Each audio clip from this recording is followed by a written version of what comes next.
Hi, I'm Keira.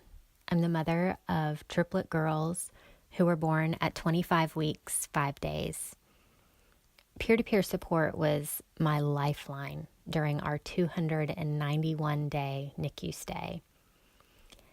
The NICU is often referred to as a roller coaster, and it is, except for us, we were on 3 different roller coasters all at the same time, and they never seemed to sync up.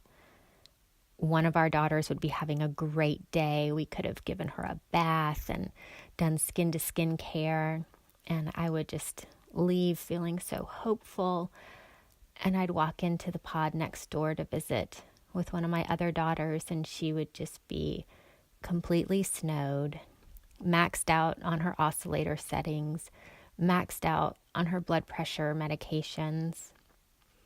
She was bloated and puffy from steroids and water retention. I certainly couldn't hold her, and I could barely even speak to her. And our stay was like that the whole way through. I had 2 of my girls that were pretty stable and progressed along without any surgeries or major issues. But my third was just more critical from the moment they were born. When I would leave the NICU to go home and get some sleep, I would wonder if when I came back, if she'd still be alive. I was wrought with so much guilt because my body could not keep these babies inside long enough. And it was just further compounded when I would feel joy about the progress of one of my girls, but then the others would be struggling. And I would feel guilty about being happy.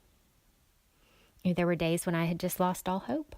My dreams of a family had disintegrated, and I didn't know what life would look like for us.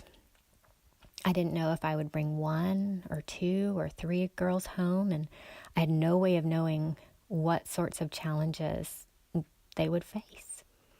At about 6 weeks into our stay, I was connected with another mom of triplets who had experienced something similar with her boys about 3 years prior.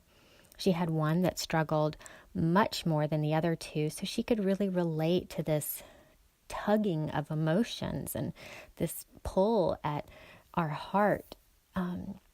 She really helped me give myself permission to feel joy, and she reminded me that joy for the accomplishment of one did not negate my love for the others, which is what I thought.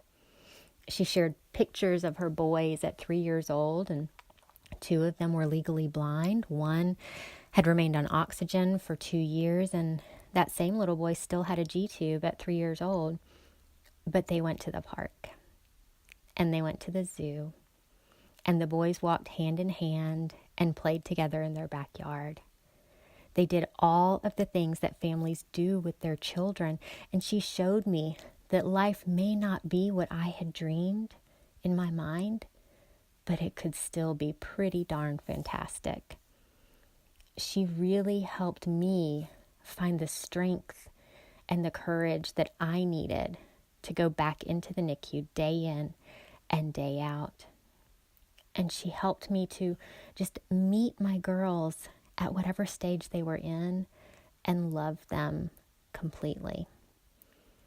By her example and through her supportive and encouraging words, she really helped me get to that point where I accepted our circumstances with confidence, and she provided that hope that I so desperately needed.